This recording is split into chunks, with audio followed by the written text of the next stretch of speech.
ማንቸስተር ዩናይትድ ቤት ውስጥ ችግር አይደለም ከሚባሉና ከበቂ በላይ ተጫዋቾች አሉበት ከሚባለው ዲፓርትመንት መካከል አንደኛው የተከላካይ ቦታ ነው አይደል? ለምሳሌ ማንቸስተር ዩናይትድ 10 ቁጥር ቦታ ላይ ብዙ ተጫዋቾች አሉት ይባላል። እንደዛ ሁሉ የተከላካይ ስፍራ ቦታ ላይም ደግሞ ከበቂ በላይ ተጫዋቾች አሉት ተብሎ ይታሰባል። የተለያየ አይነት ታይፕ ያላቸው ማለት ነው አይደል? ከሊሳንድሮ ማርቲኔዝ እስከ ሃሪ ማጓየር ድረስ በተለያየ መንገድ ምንገልጻቸው ተከላካዮች አሉ። ማንቸስተር ዩናይትድ ቤት ግን ትልቁ ችግር ምንድነው? እነዚህ ተጫዋቾች አሉ፣ እነዚህ ተከላካዮች አሉ። ግን ደግሞ ትልቁና ዋነኛው ችግር ምንድነው? ፊት አይደሉም። እነዚህ ተጫዋቾች ብዙ ጊዜ ይጎዳሉ፣ ብዙ ጊዜ የሉም። ስለዚህ ማንቸስተር ዩናይትድ ሳይወድ በግዱ ወደ ሌላ የተከላካይ አማራጮች እንዲመለከት እየተገደደ ይገኛል። ታዲያ አሁን በሊሳንድሮ ማርቲኔዝ ቦታ አንድ ተጫዋች ለማንቸስተር ዩናይትድ ሰጀስት እየተደረገ ነው፣ ወይም ደግሞ ይሄ ተጫዋች በማንቸስተር ዩናይትድ ራዳር ውስጥ አለበት ማለት ነው። እና የሊሳንድሮ ማርቲኔዝ አፕግሬድ ነው የሚባለው። እንዲሁም ይተካል አይደለም፣ መተካት ሳይሆን አፕግሬድ ይሆናል የሚል ሐሳብ ነበር ያለውና ከዛ አንጻር ነው ቼክ እየተደረገ ያለው ወይ ደግሞ በደንብ ስካውት እየተደረገ ያለው ከዛ አንጻር ነው። ታዲያ ይሄ ልጅ የማይሆንበት አንድ ትልቅ ምክንያት ግን አለ። አሁን ያልኳችሁ የሊሳንድሮ ማርቲኔዝ ተተኪ ነው የተባለው አፕግሬድ ነው የተባለው ተጫዋች የማይሆንበት አንድ ወሳኝና ትልቅ ነገር አለ። ያ ነገር ምንድን ነው የሚለውን ነገር በዚህ ፕሮግራም በጥልቀት ሰፋ አድርገን ለማየት ለመመርመር እንሞክራለን። ከዛ ውጭ ደግሞ ማንቸስተር ዩናይትድ እንደዚሁ ልክ ተከላካይ ላይ እንደሚፈልገው ሁሉ ዊንገር ላይ ስፔሻሊ ደግሞ በሌፍት ዊንገር ቦታ ላይ ተጫዋች እንደሚፈልግ ይታወቃል። ስለዚህ ለዛ ቦታ ደግሞ ብሩኖ ፈርናንዴዝ እና ዝላታን ኢብራሂሞቪች አፕሩቭ ያደረጉት ኦልሬዲ ጥሩ ተጫዋች ነው ብለው በይፋ የመሰከሩለት አንድ ተጫዋች አለ። እሱም ወደ ማንቸስተር ዩናይትድ ቤት የመግባት ፍላጎት እንዳለው በተለያዩ አጋጣሚዎች ተመልክተናልና ይሄ ልጅ ማን ነው የሚለውና ወደ ማንቸስተር ዩናይትድ ቤት ቢመጣስ የሚሰጠው ጥቅም ምንድን ነው የሚለውን ነገር ለመመልከት እንሞክራለን። ከዛ ውጭ ደግሞ ትልቁ ሌላው ነገር ምንድን ነው? ማንቸስተር ዩናይትድ ኤሌት አንደርሰንን በሚድፊልድ ሊስት ውስጥ አንደኛ ደረጃ ላይ ያስቀመጠው ተጫዋች እንደሆነ ይታወቃል። ማንቸስተር ዩናይትድ ብቻ አይደለም፣ አጠቃላይ በእንግሊዝ ፕሪሚየር ሊግ በተለያዩ ቁጥራዊ መረጃዎች ብንመለከት የተሻለ ቦታ ላይ የሚገኘው ወይ ደግሞ አንደኝነት ደረጃ ላይ የሚገኘው ኤሌት አንደርሰንን ማንቸስተር ዩናይትድ ያለማንም ተፎካካሪ ሊያገኘው የሚችልበት ትልቅ እድል አለ። ያ እድል ከየት የመጣ ነው፣ ከምን አንጻር ነው የሚለውን ነገር ለመመልከት እንሞክራለን። እነዚህን ጉዳዮች እንግዲህ እስከ ፕሮግራሙ መጨረሻ ድረስ ከተከታተላችሁን አብረን ዳሰን አንስተን የምንጨርሳቸው ነው የሚሆነው። ታዲያ ለዚህ ቻናል አዲስ ከሆናችሁ ሰብስክራይብ እያደረጋችሁ ቤተሰብ መሆናችሁን እንዳትረሱ። አዲስ ካልሆናችሁና ኦልሬዲ ሰብስክራይብ ካደረጋችሁ ደግሞ ሼር እያደረጋችሁ ብዙ ቦታ እንድንደርስ እንድታደርጉ እንጠይቃችኋለን። ታዲያ እስከ ፕሮግራማችን መጨረሻ ድረስ በድጋሚ እንድትቆዩ ጋብዘናችኋል ማለት። ማንቸስተር ዩናይትድ የተለያየ አይነት ታይፕ ያላቸው የመሃል ተከላካዮች አሉት። ሊሳንድሮ ማርቲኔዝ ጋር ብንወስድ ሊሳንድሮ ማርቲኔዝ በቁመት አጠር ያለ ነው፣ ግን ደግሞ ይሄ ኤሪያል ዱዌሎችን በቀላሉ የሚሸነፍ ተጫዋች አይደለም። በተለያየ የራሱ መንገድ ኤሪያል ዱዌሎችን የሚያሸንፍበት ዌዮች አሉት፣ በቃ በተለያየ አይነት መልኩ ማለት ነው። ቁመት ብቻ አይደለም አንድ ተጫዋች ኤሪያል ዱዌልን ለማሸነፍ ኤሪያል ዱዌልን ዶሚኔት ለማድረግ ጀስት ቁመት ብቻ አይደለም የሚያስፈልገው። ቁመት ኖሯቸው ኤሪያል ዱዌል ላይ ደካማ የሆኑ ተጫዋቾች ብዙ ተጫዋቾች አሉ የምናውቃቸው አይደለ? ጀስት ቁመት ብቻ የሆኑ ተጫዋቾች ቁመታቸው ደግሞ ያን ያህል ደግሞ ሳይሆን ኤሪያል ዱዌል ላይ ደግሞ የሚያስፈሩ ተጫዋቾች አሉ። ለዛም ለምሳሌ በብዙ የሚጠቀሱት ተጫዋቾች አሁን ዘመናችን ላይ ካሉት ማርኪኖስ ነው። ማርኪኖስ ማለት በፒኤስጂ የተከላካይ ስፍራ ላይ የሚጫወተው ተጫዋች ማርኪኖስ ቁመቱ ረጅም ይባል አይደለም ማለት ለተከላካይ ረጅም ይባል አይደለም። አይ ቲንክ ሜትር ከ81 ኦር 82 እዛ አካባቢ ነው ያለው እንጂ በጣም ቶል የሚባል የቁመት አድቫንቴጅ ይወስዳል የሚባል አይነት ተጫዋች አይደለም ማርኪኖስ። ግን ደግሞ እያንዳንዱ ክሮስ የሚደረግበት ሰዓት ላይ ማለት ቅጣት ምቶች በሚመቱበት ሰዓት ላይ ይሄ ሎንግ ፍሪኪኮች በሚሻሙበት ሰዓት ላይ ይሄ ተጫዋች ሁልጊዜም ቢሆን ይገጫል። ባያስቆጥር እንኳን ቢያንስ ሄዲንጉን የሚያገኝ ተጫዋች ነውና አጭር ነው ማለት ለተከላካይ፣ ግን ደግሞ ኤሪያል ዱዌል ላይ ጥሩ ነው። ሊሳንድሮ ማርቲኔዝም እንደዛው ነው፣ በጣም ጥሩ ፓሰር ነው። ይሄ የሊሳንድሮ ማርቲኔዝ የራሱን የቻለ ባህሪ ነው ወይ ደግሞ መገለጫዎቹ ነው። ከዛ ደግሞ እንደ ሃሪ ማጓየር ደግሞ አለ ኤሪያል ዱዌል ላይ አንደኛ የሆነ ረጅም ተከላካይ፣ ፓሲንግ ላይም ጥሩ የሆነ ማለት ነው። ማቲያስ ዴሊክት ጋር መምጣት እንችላለን። ማቲያስ ዴሊክት ይሄ ፓሰር የሚባል አይነት ተጫዋች አይደለም፣ ግን ደግሞ ፈጣን ተጫዋች ነው። እንደዚህ ዋን ቪዋን ግንኙነቶችን በቀላሉ የሚያሸንፍ ተጫዋች ነው። ጥሩ ሄደርም እንደሆነ የሚታወቅ ተጫዋች ነው። ከዛ በኋላ ደግሞ ሌኒዮሮ ደግሞ አለ። ሌኒዮሮ በእርግጥ ስቲል የሚስተካከሉ ብዙ ነገሮች ቢኖሩበትም ተስተካክሉ ግን የምንመለከተው ረጅም ነው ቁመቱ አይደለ? አይ ቲንክ ሜትር ከ95 አካባቢ ይደርሳል ኦር 93 እንደዛ አካባቢ የሚደርስ ተጫዋች ነው። ብቻ ከሜትር ከ90 በላይ ነውና አየር ላይ ኳሶች ላይ ጥሩ ነው። ታክሎቹ ክሊን ናቸው። አይደን ሄቨንም አለ በዚህ ቦታ ላይ እንደዚህ አይነት እንቅስቃሴዎችን የሚያደርግ ጥሩ ችሎታ ያለው ታዳጊ ተጫዋች። አሁን የጠቀስኩላችሁ እንዳለ ሆነው እንደ ምንድነው እንደ ሜክሺፍት ተከላካይ ሆኖ ደግሞ የሚጫወተው ለምሳሌ ሉክሾ እዚህ ቦታ ላይ መጫወት ይችላል፣ ምንም እንኳን ፉልባክ ቢሆንም። ኑሴር ማዝራዊ እዚህ ቦታ ላይ መጫወት ይችላል እንዳልኳችሁ፣ ምንም እንኳን እሱም ፉልባክ ቢሆንም እና ማንቸስተር ዩናይትድ ይሄ ቦታ በጣም ኮንጀስተድ የሆነ ቦታ ነው። በጣም ብዙ ተጫዋቾች አሉ። ግን ትልቁ ችግር ግን ምንድነው? ጉዳት ነው። በቃ ይኸው በጉዳት ምክንያት ማንቸስተር ዩናይትድ እኮ የባለፈውን ጨዋታ ኑሴር ማዝራዊን ጀስት ሜክሺፍት ሴንተር ባክ ለማድረግ ተገዷል። በእርግጥ ሊሳንድሮ ማርቲኔዝ እና ሃሪ ማጓየር ተቀጥተው እንደሆነ ይታወቃል። እሱን ዘንግተ ነው አይደለም። ግን ደግሞ ምን ያህል ጊዜ ነው አቬሌብል የሚሆኑት? ማንቸስተር ዩናይትድ ይሄ የተከላካይ ጥምረቱን በወጥነት ለምን ያህል ጨዋታዎች ተጠቅሞታል? ስለዚህ ያ ችግር አለ። ስለዚህ ወደ ውጭ መመልከት ጀምሯል ማንቸስተር ዩናይትድ። ወደ ውጭ ሲመለከት ታዲያ ምናልባት ወደ ሻምፒዮንሺፕ ለመውረድ ከጫፍ ላይ የደረሰው ቶተንሃም ሆትስፐርስ ጥሩ ተከላካይ ኔዘርላንዳዊ ተከላካይ ቫንዴቬን ነው። ሚኪ ቫንዴቬን የማንቸስተር ዩናይትድ ራዳር ውስጥ እንዳለ መረጃዎች እየወጡ ይገኛሉ። ፍላጎታቸውም ጠንከር ያለ ነው የማንቸስተር ዩናይትዶች። ታዲያ ይሄ ልጅ ላይሆን የሚችልበት ወይ ደግሞ ትልቁ አስጊ ነገር ምንድን ነው የሚለውን ነገር አነሳላችኋለሁ። ከዛ በፊት ግን የተመረጠበት ትልቁ ነገርና በተለይ ደግሞ የሊሳንድሮ ማርቲኔዝ አፕግሬድ ነው የተባለው። ሊሳንድሮ ማርቲኔዝ እንደምታውቁት በጉዳት ምክንያት ተደጋጋሚ ጨዋታዎችን እየተጫወተ አይደለም። የሆነ ጨዋታ ላይ ይመጣል፣ ከዛ ከትንሽ ጊዜያቶች በኋላ ተመልሶ ይጎዳና ደግሞ ወደ ተጠባባቂ ቦታ ላይ ራሱ መምጣት ሳይችል ቀርቶ ላይክ ከስብስብ ውጭ ይሆናል አይደለ? ትሪትመንት የሚወስድበት ጊዜ ይበልጣል ለማንቸስተር ዩናይትድ ግልጋሎት ከሚሰጥበት። በተለይ እነዚህን ያለፉትን 2 ዓመታት ከተመለከተን ሊሳንድሮ ማርቲኔዝ አቅም ሳያንሰው ችሎታ ሳያንሰው ግን ደግሞ ከጉዳት ነፃ ሆኖ ግን መጫወት እየቻለ አይደለም። ሲጫወት ግን ምን ማድረግ እንደሚችል ብዙ ጊዜ ተመልክተናል አይደለ? እንዳልኳችሁ ፓሶቹ ምናምን ብዙ ነገር ይነሳል። ስለ ሊሳንድሮ ማርቲኔዝ ብቻ ብዙ ማንሳት የምንችላቸው ነገሮች አሉ።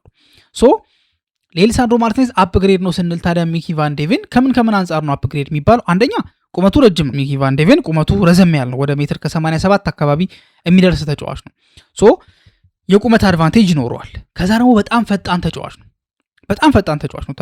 ምናልባት 2 ዓመት ባክ ቱ ባክ የፕሪሚየር ሊጉ ፈጣን ተጫዋች ተብሎ ነበር አይደለ?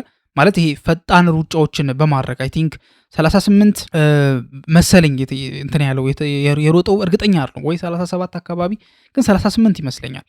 በዛ ፍጥነት ነበረ ሮጦ የነበረውና በጣም ፈጣን የሚባል ተጫዋች ነው።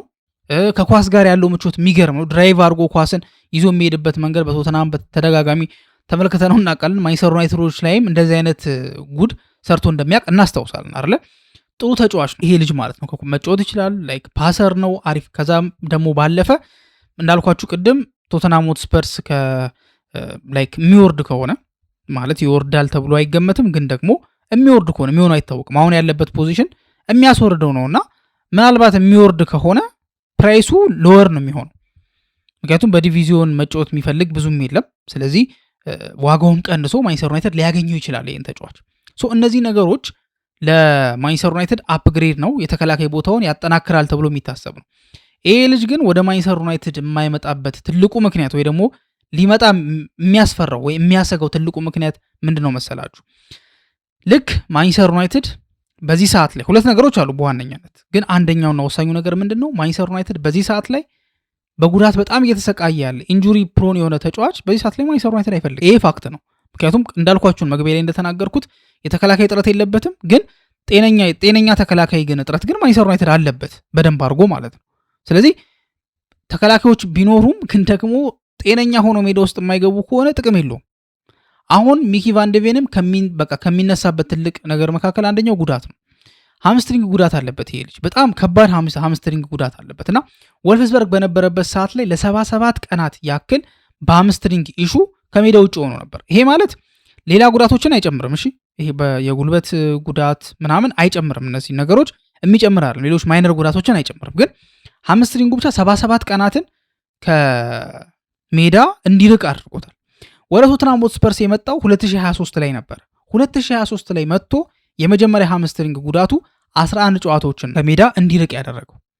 11 ጨዋታ ምን ያህል ብዙ እንደሆነ እንግዲህ ማወቅ ቀላል ነገር ይመስለኛል። ከዛ በኋላ ግን በዚህ ሃምስትሪንግ ብቻ በአንድ ሃምስትሪንግ ብቻ አይደለም የተጠናቀቀው። ከዛ በኋላ 3 ተጨማሪ ሃምስትሪንጎችን በዚህ 3 ዓመት ውስጥ አግኝቷል።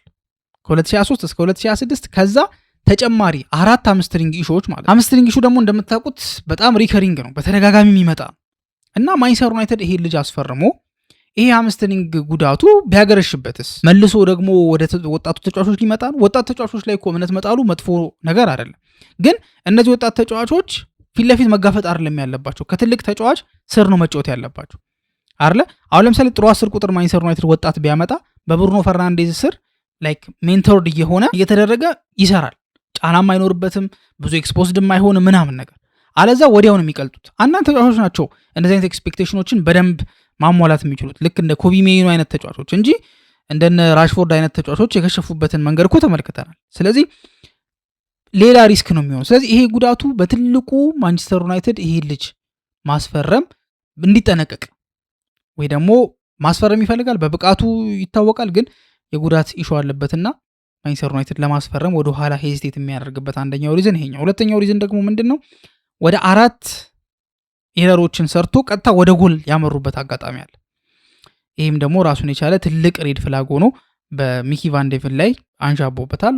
ኦልሞስት ማንቸስተር ዩናይትድ ይፈልጋል፣ በዛም አለ በዚህ የተከላካይ ስፍራ ተጫዋቾችን ይፈልጋል። እነዚህ ያሉት በጉዳት ምክንያት እየተሰለፉ ስላልሆነ፣ ግን ደግሞ ሌላ ደግሞ የጉዳት ኢሹ ያለበት ሌላ የጉዳት ታሪክ ያለበት ሌላ የጉዳት ችግር ያለበት ተጫዋች ደግሞ አምጥቶ ምንም መፍትሄ የሌለው ነገር ውስጥ የሚገባበት ሪዝን የለምና ቫን ዴቨን ይፈልጋል፣ ግን ደግሞ ወደ ማንቸስተር ዩናይትድ ግን ላይመጣ የሚችልበት ግን ሪዝን ይሄኛው ነው ተብሎ ይታሰባል። ወደ ሁለተኛው ርዕሳችን ስንሄድ ራፋኤል ሊያኦ ወደ ማንቸስተር ዩናይትድ እንዲሄድ ብሩኖ ፈርናንዴዝ እና ዝላታን ኢብራሂሞቪች አፕሩቫቸውን ሰጥተዋል የሚሉ መረጃዎችም እየወጡ ይገኛሉ አይደለ?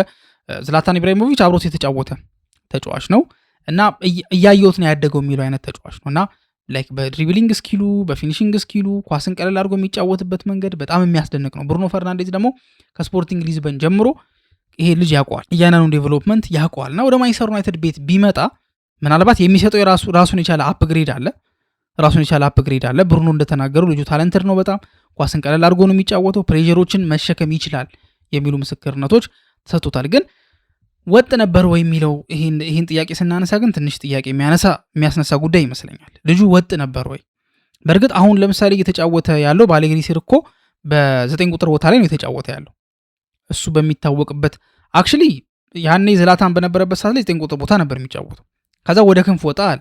አሁን መልሶ በአሌግሪ ስር ደግሞ 9 ቁጥር ቦታ ላይ ነው የተጫወተ ያለውና ቨርሳታይሊቲው ጥሩ ሆኖ ሳለ ግን ደግሞ በተለይ እንደ ፕሪሚየር ሊግ ያለ ኢንተንሲቲ በጣም ያለበት ሊግ ውስጥ ይሳካለታል የሚለው ነገር ትልቅ ጥርጣሬ እንዲነሳ ያደርጋል። ግን ልጁ አቅሙ ጥሩ ነው፣ ጥሩ ችሎታ ያለው ተጫዋች ነውና ወደ ማንቸስተር ዩናይትድ ቤት ይመጣ ያንን ቦታ አፕግሬድ እንደሚያደርገው ግልጽ ነገር ይመስላል። ግን ያው ጥንቃቄ ያስፈልጋል እንዳልኩት ከወጥነት ጋር በተያያዘ የፕሪሚየር ሊጉን ኢንተንሲቲ መልመድ ይችላሉ የሚለውን ነገር እሱን ሁሉ ነገር አንድ ላይ ከደማመር ነው የዚህ ልጅ ወደ ማንቸስተር ዩናይትድ መምጣት ትልቅ ጥያቄ እንዲፈጠር ያደርጋል ብዬ አስባለሁ። ሌላኛው ማንቸስተር ዩናይትድ ኤሌት አንደርሰንን በአንደኝነት እንደሚፈልገው ይታወቃል። የዚህ የመሃል ሜዳ ሃንቱ ላይ ትልቅ ዋና ቦታ የሚሰጠው ለዚህ ተጫዋች ነው፣ ለኤሌት አንደርሰን ማለት ነውና ኤሌት አንደርሰንን ማንቸስተር ዩናይትድ ያለ ተፎካካሪ በብቸኝነት ሊያገኘው እንደሚችል መረጃዎች እየወጡ ይገኛሉ። ለማንቸስተር ዩናይትድ ዋና ተፎካካሪ የሚባሉት 3 ክለቦች ናቸው በዚህ ልጅ ጉዳይ ማለት ነው የሚፈልጉት፣ ማንቸስተር ሲቲ፣ አርሰናልና ሊቨርፑል ናቸው ተብሎ የሚታሰበው ማለት ነው። ከምንም በላይ ደግሞ ማንቸስተር ሲቲ ሊዲንግ ነው። በቃ አሁን የኤሌት አንደርሰንን ጉዳይ እየመራ የሚገኘው ማንቸስተር ሲቲ ነው እየተባለ ተደጋጋሚ ዜናዎች ተደጋጋሚ ዘገባዎች ሲወጡ ተመልክተናል አይደለ? አሁን ግን ማንቸስተር ሲቲ ምናልባትም ኤሌት አንደርሰንን ላያስፈርም የሚችልበት እድል ስላለ ማንቸስተር ዩናይትድ የተሻለ ቻንስ አለው የሚሉ መረጃዎችን እየተመለከትን እንገኛለን። ምናልባት በእርግጥ ሲቲ ብቻ አይደለም፣ ግን ሌሎቹም ለምን ለማንቸስተር ዩናይትድ ትሬት እንደማይሆኑ በዚሁ እንመለከታለን። ማንቸስተር ሲቲ ለምንድን ነው አንደርሰንን ላያስፈርሙ ይችላል ብላችሁ ከጠየቃችሁ መጀመሪያ ማስፈረም የፈለገው ሮድሪ ወደ ማድሪድ ለመሄድ እንትን እያለ ነው፣ እያንዣበበ ነው። ማድሪድ ላይ ለአትሌቲኮ ማድሪድ መጫወቱ ለሪያል ማድሪድ እንዳይጫወት እንደማያደርገው ተናግሮ ነበር አይደለ? ስለዚህ መጫወት ይፈልጋል። ስፔናዊ ነው። ስፔናዊ ተጫዋቾች ደግሞ ወይ ለባርሳ ወይ ለማድሪድ መጫወት ይፈልጋሉ። ከሁለት አንዱ ወይ የባርሳ ደጋፊ ሆኖ ነው የሚያድጉት ወይ የማድሪድ ደጋፊ ሆኖ ነው የሚያድጉት። ከሁለት አንዳቸው መጫወት ይፈልጋሉ። ሮድሪም ደግሞ የስፔን ተወላጅ ነው አይደል እንደሚታወቀው። ስለዚህ መጫወት ይፈልጋል።